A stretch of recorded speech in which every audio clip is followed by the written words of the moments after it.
वीए में अगर आप रहते हैं तो दो टॉपिक पे बात करेंगे कि वीए में कंपनी के साथ में अग्रीमेंट का जो नया नियम आया उसके बारे में बात करेंगे, क्योंकि पहले जो अग्रीमेंट होता था बड़ी प्रॉब्लम होती थी। आप कुछ भी कर लेते, कंपनी आपको छुट्टी नहीं देना, भेजना नहीं, अग्रीमेंट कैंसिल नहीं करना, बड़ी प्रॉब्लम होती थी। इस पे हम बात करेंगे, नियम चेंज हो चुका है जिसमें आपको फायदा होने वाला है। अभी दूसरे टॉपिक पे बात करेंगे कि आपको जॉब छोड़ने से पहले आपको क्या करना चाहिए। बहुत सारे लोगों की प्रॉब्लम होती है कि आप जॉब छोड़ना चाहते हैं कंपनी में, लेकिन आपको पता नहीं है, कंपनी आपको डराती है। दोनों टॉपिक पे विस्तार से बात करेंगे। वीडियो अच्छा लगे तो लाइक कर दीजिएगा, चैनल सब्सक्राइब करके रखिएगा, और आपका कोई सवाल है तो आप कमेंट कर सकते हैं ताकि नेक्स्ट वीडियो में उस पर हम डिस्कस कर सकें। तो चलिए शुरुआत कर लेते हैं। सबसे पहले, अगर बहुत सारे लोगों की प्रॉब्लम होती है कि उनको पता नहीं होता कि अग्रीमेंट होता क्या है, ये अग्रीमेंट कब होता है और कैसे होता है, अग्रीमेंट को कैसे बढ़ाया जा सकता है और खत्म कैसे करें, इस पे हम डिटेल से बात करें। देखिए, अग्रीमेंट अगर सीधा सीधा फंडा अगर तरीके से देखा जाए तो एक आपके और कंपनी के बीच में सहमति से एक लिखा लिखा हुआ होता है, एक फॉर्मा होता है, जो अगर वीए में रहते हैं तो मोरे द्वारा होता है, मंत्रालय द्वारा, और बाकी अलग अलग देशों में, किसी भी देश में मान सकते हैं, एक अग्रीमेंट होता है।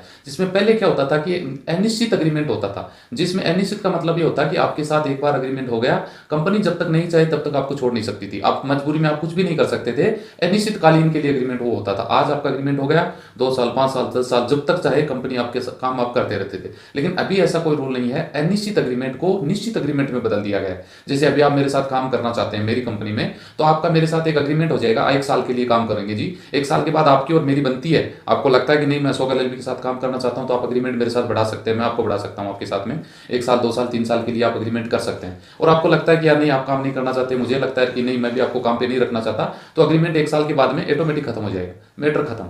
ठीक है जी। इसको अब होता क्या, अभी मान ला वीजा आपका है वो 2 साल के बाद खत्म होगा, तो पहले अग्रीमेंट खत्म नहीं होता था, वीजा खत्म हो जाता, दोबारा रिन्यू कर देते। अभी 2 साल का वीजा है, 2 साल का वीजा खत्म होगा तो उसको आप बढ़ाओगे, एक्सटेंड करोगे, तो अग्रीमेंट भी आपका 2 साल का बढ़ जाएगा ऑटोमेटिक। यानी एक निश्चित अग्रीमेंट इसको बोला जाता है, यही एक अग्रीमेंट होता है। ये प्रोसेस बता दूं, जो वे में जो कानून है लेबर लॉ से रिलेटेड है, उनमें बदलाव किया गया था नवंबर 2021 में, जिसको लागू किया 2 फरवरी 2022 को, इसको लागू कर दिया गया था। अनिश्चितकालीन अग्रीमेंट को निश्चित अग्रीमेंट में बदल दिया गया।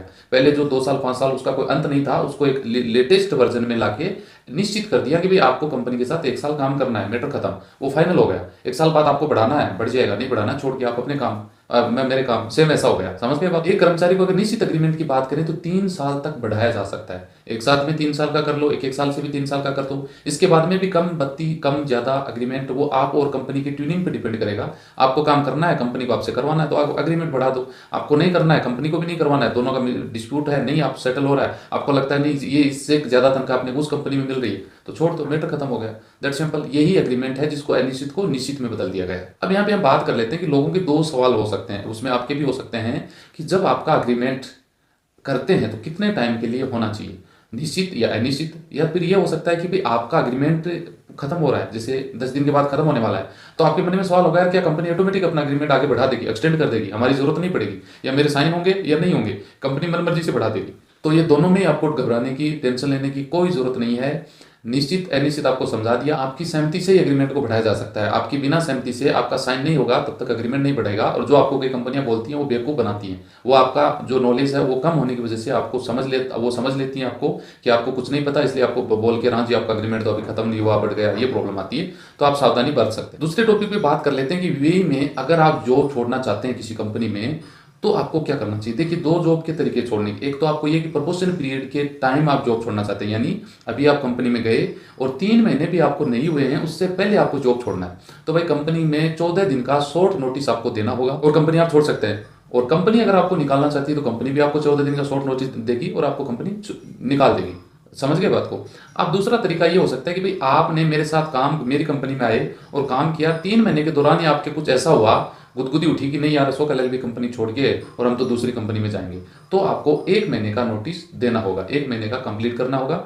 उसके बाद में कंपनी आपको रिजाइन स्वीकार करके आपका वीजा कैंसिल करना, या फिर आपको वीजा कैंसिल नहीं करके, अलग अलग तरीके होते हैं। और उसमें एक बात क्लियर कर दूं कि मान लो आपने मेरी कंपनी छोड़ी है 3 4 6 महीने के अंदर और दूसरी कंपनी के पास चले गए, ठीक है जी, तो मैं अधिकार रखता हूं कि आपके ऊपर मैंने जितना खर्चा किया है वो पैसा तो मुझे चाहिए ना।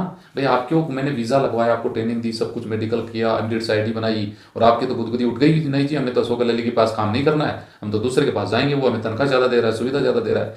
तो मेरा इतना तो राइट बनता है ना कि भाई जो आपको बुला रहा है वो मेरा पैसा तो दे के जाए ना। मैंने आपके ऊपर 1 लाख 1.5 लाख रुपए का खर्चा किया है, वो पैसा मेरा रिफंड करिए, फिर आप दूसरी जगह जा सकते हैं। ये भी अगर हो जाए तो आसानी से, कोई दिक्कत नहीं होती है, लोगों को पैसा देने के लिए तैयार होते हैं।